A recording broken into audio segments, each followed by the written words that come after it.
Hey friends, it's Wednesday, and that means it's time for Bible story time.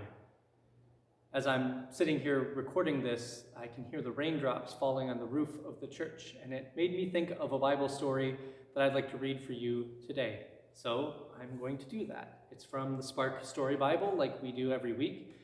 We're using it with permission of 1517 Media and Sparkhouse Publishing. And the story I'm going to read for you is from Matthew chapter 7, and it's called House on the Rock. We used to sing a Sunday school song about this when I was little. But it's a great story, and here it is, House on the Rock. Jesus liked to teach people by telling them stories. Sometimes he told them stories called parables. Through parables, people learned God would help them, especially when things were not easy in their lives. Jesus told this parable about two houses to many people as he sat with them on a mountain one day. I want to tell you about two different people. Each one wanted to build a house. One person was very smart, and one person was very silly. The smart person built a house on a sturdy rock. Bad weather came. Boom! Echoed the thunder, and it shook the little house as lightning streaked across the sky. Plop, plop, plop, dripped the heavy raindrops that fell on the roof. Whoosh, sighed the cold wind as it blew against the walls.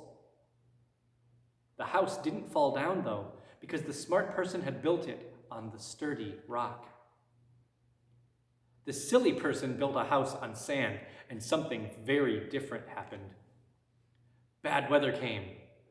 Boom! Echoed the thunder, and shook that little house too as lightning streaked across the sky.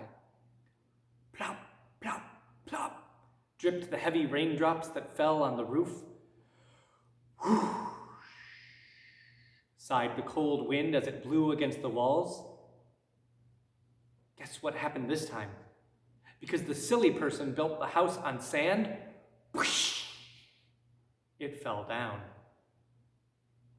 Jesus said, if you listen to me, you are building your life on the sturdy rock of God.